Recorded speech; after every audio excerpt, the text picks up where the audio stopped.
17 years ago, on a golden October afternoon, 14-year-old Emma Rose Hartwell strolled across her backyard in Millbrook, Oregon, her yellow sundress glowing in the sunlight as she carried a book and a basket toward the family's old oak tree. It was the last time anyone saw her alive. What it revealed shattered everything they thought they knew about Emma's disappearance, proving that someone had been watching all along. Emma was not just another teenager in a small town. With her strawberry blonde braids, freckles dusting her nose, and a laugh that her mother Carol swore could chase away any storm, she was the heartbeat of her family. Yet, within that quiet simplicity, Emma dreamed far beyond the borders of her little town. She adored the ocean, despite living hundreds of miles from the nearest coast. Her bedroom walls were plastered with magazine cutouts of dolphins, hand-drawn maps of coral reefs, and scribbled notes about marine life she longed to study one day. Their bond made what happened on that October day all the more unbearable. That Saturday had begun like countless others. Carol whipped up Emma's favorite blueberry pancakes for breakfast, David busied himself with a shutter that needed fixing, and Tyler pedaled off to his best friend Jake's house, a stack of Pokémon cards in tow. Later, Carol would recall with tears streaming down her face, "She was my bright, curious, beautiful girl." There was nothing unusual about her that morning. The weather was unusually warm for mid-autumn, climbing to 73 degrees, as though summer was reluctant to leave. Emma spent the late morning carefully arranging her seashell collection and jotting entries in her private journal. Tucked neatly under her mattress, Emma tucked her heavy ocean exploration book under her arm and wandered out, settling on a quilt beneath the sprawling branches. From the kitchen window, Carol watched her daughter, sunlight dancing off her hair as she read, pausing now and then to take a bite of her sandwich. She looked so peaceful, Carol remembered. When Tyler burst through the front door, just after 3, excited to show off a new card he'd traded for, Carol had no idea the joyful normalcy of the day was about to shatter forever. Tyler came bounding into the backyard, clutching his prized Pokémon card, eager to show it to his sister. But when he reached the oak tree, the air shifted.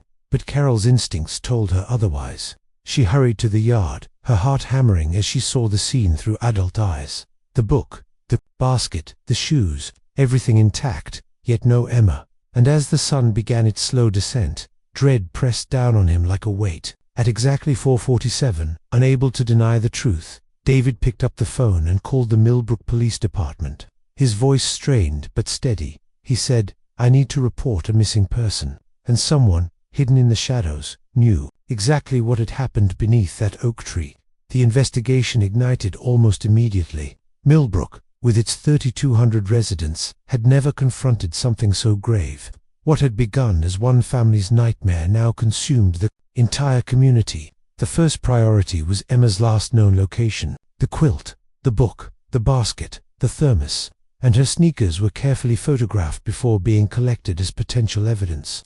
Most missing children are found within that time, one way or another. The search grew by the hour. Volunteers flooded in from every corner of the county, forming lines to comb the thick woods that surrounded Millbrook. For the first time in its quiet history, Millbrook was no longer just a small town. It was the center of a desperate search for a girl who seemed to have vanished into thin air. The search for Emma unfolded across unforgiving forests, jagged hills, and deep ravines where a child could easily lose her way. Search dogs were deployed, and at first, they offered a glimmer of hope. What had been a carefree town was suddenly clouded with fear. Investigators wasted no time tracing every vehicle that passed through the area. That Saturday, mail trucks, delivery vans, neighbors' cars. Each was scrutinized, yet no suspicious link emerged. There was no digital footprint of her disappearance, no image, no trace, just silence. Detective Chen and her team went door to door, speaking with every household within a 5-mile radius of the Hartwell home. Had anyone seen Emma? She was a dreamer, with her future wide open. Investigators combed through Emma's belongings for clues. In 2006, social media was still in its infancy. No hidden plans, no secret communications, just the digital footprint of a teenager with big dreams. As the days turned into weeks, the search radius widened dramatically. More than 200 square miles were scoured, with strangers filling their home with casseroles and sympathy. The family couldn't escape the brutal truth. Emma was missing, and no one knew where she was. Her face appeared everywhere on flyers taped to storefronts. stapled to telephone poles, tucked under windshield wipers. Her school portrait stared back, a girl with strawberry blonde braids, bright blue eyes, and a future brimming with possibility. She had vanished, as if the earth itself had swallowed her. For the Hartwells, time fractured. Carol would later describe those months as living in two worlds. In that cold stretch of time, the family learned what it meant to exist in the terrible in-between, not knowing if their daughter was alive, not knowing if they'd ever see her again. Christmas that first year without Emma was unbearable. Carol couldn't bring herself to take down her daughter's stocking or clear her place setting at the table. A girl resembling Emma at a Portland mall, a frightened teen at a California truck stop. Each lead was chased down, and each ended the same way: nowhere. The Hartwells found purpose in their pain by creating the Emma Rose Foundation, dedicated to helping families of missing children. They funded search and rescue equipment for small-town police, trained volunteers, and offered resources to parents facing the same nightmare. Maybe not ever.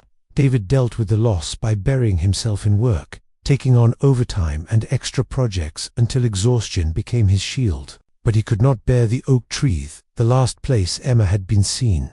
To her, washing them would mean erasing the last pieces of Emma's presence. Millbrook, like all small towns, eventually moved on. New families arrived who had never known Emma, and children born after her disappearance grew up hearing her story like a cautionary tale whispered at sleepovers. It felt like someone had planned it too perfectly. The Hartwells aged under the weight of absence. David's hair turned silver before his 50th birthday, and Carol developed a nervous compulsion to check the locks, sometimes circling the house twice before bed. And though time kept moving, for them it always circled back to that October afternoon, to the yellow sundress beneath the oak tree, to the daughter they still couldn't stop searching for. By the time the local newspaper published its retrospective, Emma Hartwell would have been 24 years old. Readers were reminded of the life she might have lived, the milestones she was denied. By 2021, when Emma would have been 29, the world seemed resigned to her story, remaining one of those unsolved mysteries, a quiet ache carried by families, a puzzle detectives revisited in retirement, a legend whispered in small towns struggling to make sense of senseless loss. For the Hartwells, the years had etched themselves into ritual. Carol continued setting a place for Emma at Thanksgiving, her hand trembling slightly as she laid out the silverware. What they could not imagine was that someone had been guarding secrets for 17 years, secrets that were about to arrive. At their doorstep, November 3, 2023, began like any other Friday for 62-year-old Carol Hartwell, retired from teaching. She filled her days with simple comforts, reading novels, tending the garden, and volunteering at the animal shelter. If she ever comes back, this is where she'll come. At 9:30, while rinsing breakfast dishes, Carol heard an engine outside. Living on a quiet street, she knew the neighborhood's rhythms well. The mail truck at 11, ups in the afternoons, neighbors backing out of driveways. What remained was a small package, scented neatly on the welcome mat, as if deliberately placed. It was no larger than a shoebox, wrapped in plain brown paper, with no postage or return address. Carol's pulse quickened. Whoever had left it knew her. Inside, her instincts warred hope against suspicion, longing against fear. 17 years of cruel false leads had taught her to be cautious. Finally, she picked up the phone. "David," she said when he answered, her voice tight, "there's a package here." "What kind of package?" he asked, already uneasy. "No return address, just my name. Someone left it on the porch this morning." Into Hartwell Kitchen. Morning. The modest kitchen feels frozen in time. The kind of place where every magnet, every chipped mug carries memory. On the table sits the package, unwrapped now, its brown paper folded back like shed skin. Carol Hartwell, 62, pale and trembling, clutches the silver Canon PowerShot in both hands, as though it might dissolve if she lets go. Her breath comes sharp and uneven. Across the table, a single sheet of lined paper lies flat, its message stark and impersonal. "Mrs. Hartwell, I found this camera in an estate sale last month. When I looked at the photos, I thought you should see them. I'm sorry for your loss, a friend." Carol whispers to herself, half a prayer, half a warning. Carol, whispering no. Please God, no. Her fingers fumble with the buttons. The camera flickers to life, its tiny LCD screen glowing like a window into the past. Insert camera screen, a slideshow of banal images, sunsets, flowers, small-town storefronts. Innocent, meaningless, till they aren't. Carol scrolls. Her face there she is, Emma, 14 years old, strawberry blonde braids, yellow sundress, sitting beneath the old oak tree. Alive, radiant, unaware. Carol, voice breaking Emma. Oh my baby. Tears streak down her face as she keeps scrolling. More images. Emma reading. Emma eating. Emma lying back on a quilt, gazing at the sky. But then her hand freezes. The photos shift. Emma rising. Emma walking toward the edge of the yard. Emma turning, speaking to someone just outside the frame. The screen trembles in Carol's hands. The final image. Emma's small figure in the distance, hand clasped with a shadowed silhouette. The faceless figure leads her away from the house, into the trees. Carol gasps as though struck. The camera slips from her hands, clattering onto the tile floor. She stumbles for the phone, dialing with shaking fingers. Carol to dispatcher. Frantic, this is Carol Hartwell on Maple Street. It's about my daughter, Emma, the one who disappeared in 2006. Someone just delivered photos. Photos of the day she vanished. Her voice cracks, shatters. Cut to Int. Hartwell kitchen. Later the room now brims with uniformed police officers and crime scene technicians. Latex gloves snapping, cameras flashing, evidence bags filling. The once quiet kitchen hums with controlled chaos. Carol sits at the table, dazed, hands trembling around a mug of untouched tea. The front door opens. A familiar presence steps in. Detective May Chen, mid-60s, retired but sharp. Her face lined by decades of grief, carried for other families. She moves with the gravity of someone who has been here before. She kneels beside Carol, her voice steady, warm but urgent. Detective Chen, Mrs. Hartwell, I need you to tell me exactly what happened this morning. From the beginning. Carol looks at her, eyes wide, voice hollow with both dread and fragile hope. Carol, it's her. Detective, it's Emma. Someone was there that day. Someone took her. The camera, bagged as evidence, sits on the counter under harsh light. Its screen black now seems to guard the secrets it has held for 17 years. Fade out. INT. Hartwell kitchen. Afternoon. The kitchen feels heavier now. Crowded not with uniforms but with history. The weight of 17 years pressing against the faded wallpaper. Detective Chen sits at the table. Canon PowerShot in front of her. Gloved hands steady. Eyes scanning the tiny screen with the reverence of someone who has waited too long for a break like this. Detective Chen quietly, almost to herself, these photos are incredible. After all these years, we finally have visual evidence of Emma's last day. She looks up, her expression careful, professional.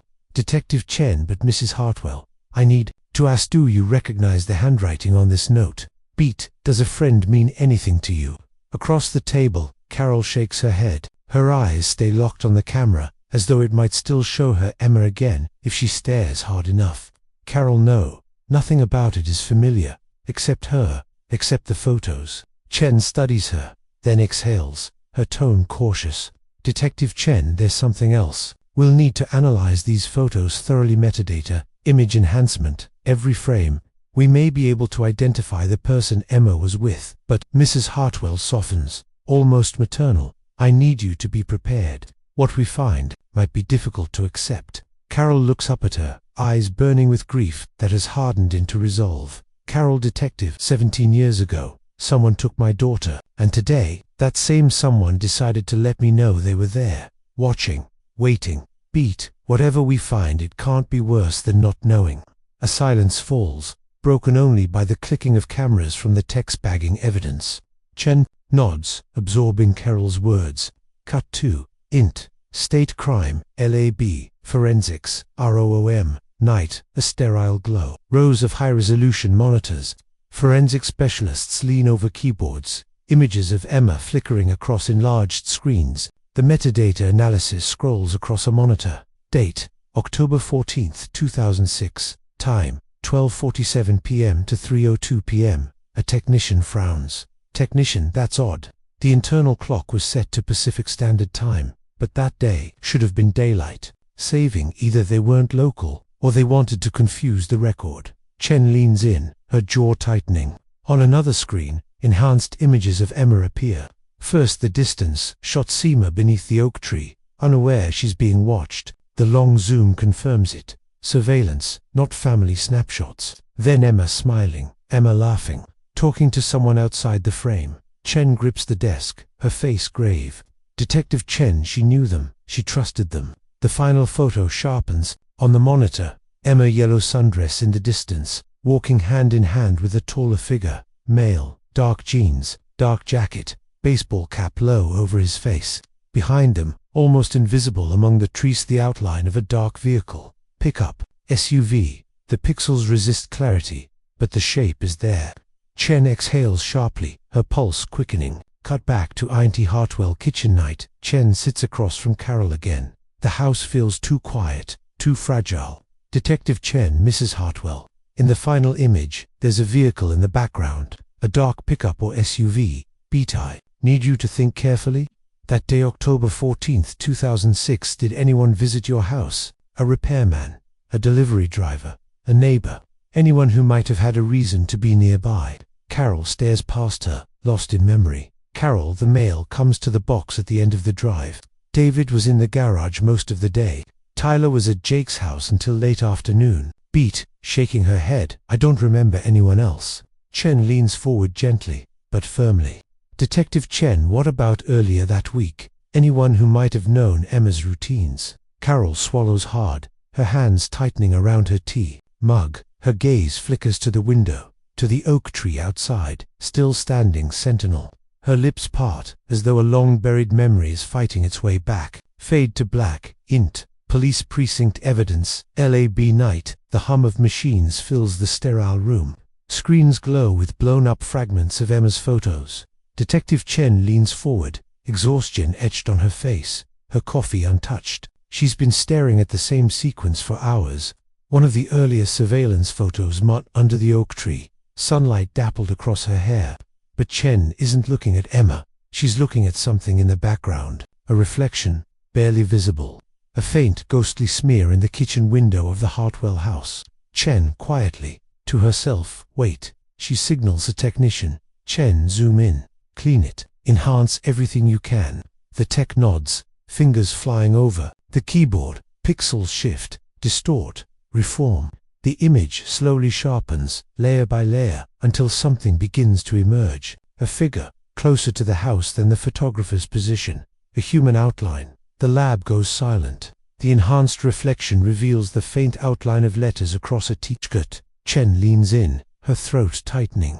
The words are faint, but unmistakable. Millbrook Hardware. She stares. The color drains from her face. Her fingers tremble as she reaches for her phone. Cut to Emma Hartwell living room night. Carol sits stiffly on the couch, arms wrapped around herself. The house is quiet, except for the tick of a wall clock. David stands by the mantel, restless, rubbing his palms together. A knock at the door. Carol flinches. David crosses the room, opens it. Detective Chen enters, her face composed, but her eyes carrying something heavy. Carol, hopeful. Desperate. Did you find something? Chen hesitates. She places her case file on the coffee table. Chen, we enhanced the photos. There's something in the reflection of your kitchen window. David frowns. David, reflection. Chen opens the file, slides out a glossy enhancement. The grainy but clear enough image stares back at them. A man-shaped figure, the faint lettering across the chest. Millbrook Hardware. Carol's breath hitches. Her eyes dart to David. Carol, David. David's jaw tightens. He forces a dry laugh. David, half the town wears those shirts. Carol, I hand them out at work. That doesn't mean anything. Chen doesn't look away from him. Her tone is calm, professional, but there's steel underneath. Chen, Mr. Hartwell. The angle of the reflection puts this figure closer to the house than where the photographer was standing. Beat closer. As in, right here, on your property. The silence is suffocating. Carol's hands shake as she grips the photo, her face breaking with fear and dawning suspicion. David takes a step back. David. Quiet, defensive. I was in the garage that day. You know that, Carol. I told the police 100 times. Chen studies him, her expression unreadable. Chen, maybe it's time we go over that day again, in more detail. Carol stares at her husband, her world beginning to tilt. The photo slips from her fingers. Fade to black. Int Hartwell House. Living room night. Carol opens the door to find Detective Chen standing stiffly, her face unreadable. A storm of implications churns behind her eyes. Carol, you found something. Chen, I need to ask you. Again, Mrs. Hartwell. About October 14th specifically. Was anyone from the hardware store here that day? Carol frowns, confused. Carol, David was home all Saturday. He wouldn't have needed anyone from the store. Chen waits, silent, patient. Carol closes her eyes, and then something flickers. A memory. Carol softly, Marcus Webb. He brought lumber that morning, for the porch project. Chen's chest tightens. Chen, what time? Carol, around 10. Before Emma even went outside. Chen swallows, forcing calm. Chen, did Marcus stay long? Did he interact with Emma? Carol's color drains. Carol, he came in for coffee, talked with David. He asked about the kids. He always did. Beat, voice breaking. Emma came downstairs. He complimented her sundress, said yellow was her color. The silence hangs heavy. Carol's voice lowers to a trembling whisper. Carol, detective, why are you asking about Marcus? Chen meets her eyes, deliberate. Chen, because we found evidence suggesting someone from the hardware store was here later that day. After you remember Marcus leaving. The words hit Carol like a physical blow. She staggers back, hand to her mouth. Cut to IX'd, Marcus Webb's property. Night searchlights cut through dense woods. Officers swarm the quiet house. The dark, blue pickup truck is gone. Neighbors whisper from their porches. Marcus left early this morning. Inside, investigators pry open a locked basement door. What they find makes them recoil. The walls are papered with photos of Emma, at school, at the grocery store, laughing in the yard. Months, maybe years of surveillance. Detective Chen stands frozen, her throat tight, fighting the nausea. Int Marcus's bedroom. Moments later, an officer pulls a box from under the bed. He sets it on the floor, lifts the lid. Inside, Emma's yellow sundress, her sneakers, scrawled with fabric marker doodles, her book, still open to page 127. The room goes silent. Then a journal, worn leather, filled with Marcus's handwriting. Chen flips through, bile rising as she reads. She trusts me. Why wouldn't she? I'm Uncle Marcus, David's friend, someone safe. She'll come with me willingly. By the time anyone realizes she's gone, we'll be far away. She understand eventually. I did this because I love her, because I can give her a better life. The final entry, October 14th, 2006. Nothing beyond. Chun's hand trembles as she closes the book. Cut to Int Hartwell House living room. Night. David sits slumped forward, head in his hands, eyes rimmed red. Carol sits stiffly across from him, hands clenched in her lap. David voice cracking. I brought him into our home. Barbecues, holidays. I trusted him with my family. And all that time he was watching her. Carol stares at him, her face pale and hollow. The betrayal cuts deeper than any blade. Detective Chen, standing near the mantel, watches them. And though she has spent 17 years chasing answers, she knows this is only the beginning. Because Marcus Webb has vanished. Fade out. Into community center night. A hushed gathering fills the hall. Parents hold children close. Murmurs ripple like a current of grief and fear. On the stage, Tyler Hartwell, now in his 30s, grips the edge of the podium. His voice shakes not from weakness, but from fury restrained. Tyler, Emma trusted. Him, she went with him because she thought he was safe. Beat, his fists trembling. He was at her birthday parties. He gave her presents. He helped me with my bike when the chain fell off. And all that time he was planning to take her. His voice breaks. He slams his fist against the wood. The room jolts. Cut to Ixter Millbrook. Day. Series of shots. Flyers with Marcus Webb's face plastered across telephone poles. News vans lined up along Main Street. Mothers clutching their children tighter as they walk past the shuttered Millbrook hardware store. Parishioners filing out of church, whispering. Shaken. He sat right there in the second pew every Sunday. Narrator V.O. Marcus Webb had been a fixture in Millbrook, a coach, a volunteer, a friend. The revelation that he was a predator hiding in plain sight left the town reeling. Cut to Ike's Day Seattle parking lot. Night. A dark blue pickup truck sits abandoned under flickering sodium lights. Rain slicks the pavement. The vehicle is empty. The truck cold. Narrator V.O. 3 days after the search warrant. His truck was found in Seattle, but Marcus Webb was gone.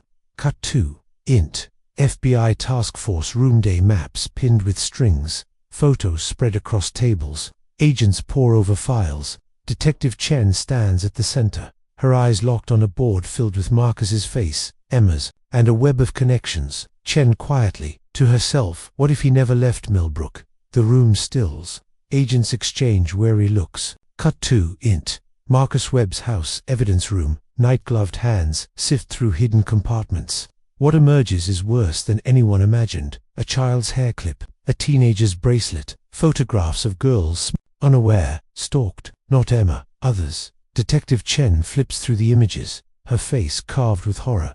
Chen whispering, "My God, he's done this before." Cut 2. Flashback Eugene, Oregon -2003, a bright summer day. Lisa Chen, 13, laughing with friends at a park. A man approaches, calm, authoritative. "Man, has your mother's been in an accident. She sent me to bring you to the hospital." Lisa's smile fades, panic rises, but she nods, trusting, and follows him. Fade to black. Narrator, VO. In 2003, Lisa Chen vanished from a park in Eugene. 17 years later, the truth was catching up. Fade in. Int. FBI War, ROOM. Night Detective Chen pins Lisa Chen's missing poster on the board beside Emma's. The wall is filling faces of children, names, years. The scale of Marcus Webb's darkness is only beginning to surface. Int. Cascade. Mountain cabin night. Snow crunches under heavy boots as a caravan of FBI trucks snicks up a rugged logging road. Inside one of the vehicles, Detective Chen sits, rigid, her hands clenched. The directions given by Marcus Webb's elderly mother had led them here, a place few people in Oregon even remembered existed. The team moves in. The cabin looks unassuming, but solar panels gleam on the roof. A thin curl of smoke rises from the chimney. This is no abandoned relic. This is a home maintained, hidden, alive. Agents breach the door. Flashlights slice through the dark interior. Dust hangs in the air like a curtain. And then the impossible. 3 women huddle in the corner, their eyes wide against the glare. Emma Hartwell, 31. Lisa Chen, 28. Sarah Martinez, 29. Alive. Detective Chen's voice cracks as she speaks into her radio. Chen hoarse whisper, "We found them. Emma Hartwell is alive." The words stun the world, but in that moment, time seems to stop. Emma, her strawberry blonde hair, now darker, her face lined with years of captivity, stares at Chen as if she can't believe the sight of freedom. Her voice barely rises above a whisper. "Emma is my mum. Is my mum still alive?" Cut 2. Int. Millbrook Police Station. Night. The doors swing open. Emma steps inside, flanked by FBI agents and victim advocates. The fluorescent lights are harsh, but to the Hartwell family, she is radiant. Carol Hartwell collapses before her daughter can even reach her arms. The sobs that leave her chest are 17 years of grief released in a single instant. David stands frozen. He doesn't breathe, doesn't move, until Emma looks at him. Then his legs buckle, and he holds her as if she might vanish if he lets go. Tyler rushes in from Portland, his hand gripping Emma's as if to prove to himself she is flesh and blood. His tears fall freely, rage, relief, and love colliding in a storm he can't contain.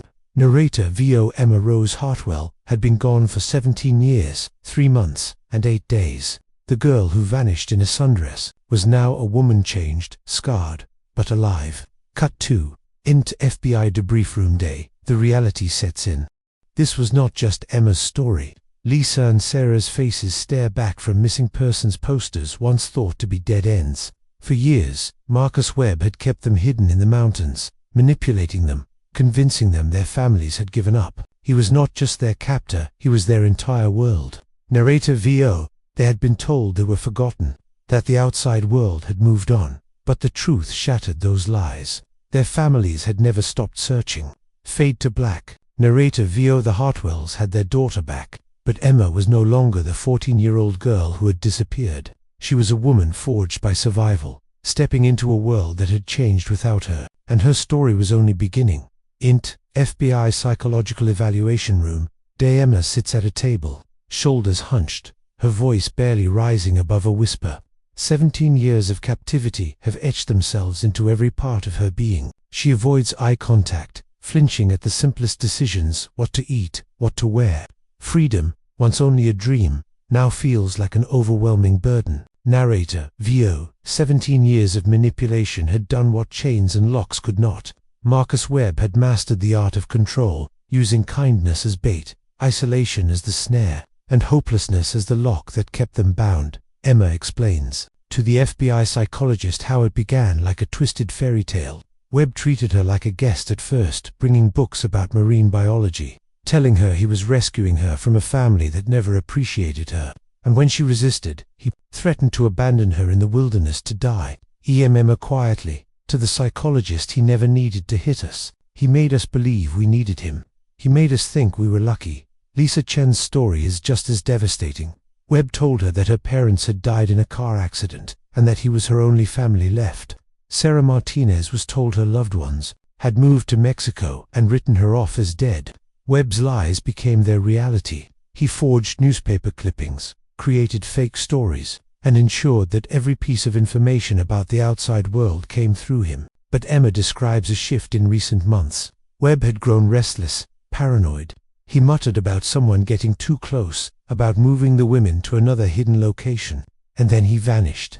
On November 1st, 2023, Webb left the cabin, saying he was going into town for supplies. He never came back. For days, the women waited, terrified to leave. They had been conditioned to believe they couldn't survive outside his grip. Only when food began to run low did Emma whisper the unthinkable: they might have to try and find help. It was in those desperate preparations that law enforcement finally arrived, just in time. The timeline gnaws at Detective Chen. Webb disappeared. Only 2 days before the mysterious camera arrived at Carol Hartwell's doorstep, had someone forced him into hiding? Did guilt drive him to finally send the truth? Or was Marcus Webb still out there watching, waiting? The deeper investigators dug, the stranger the trail became.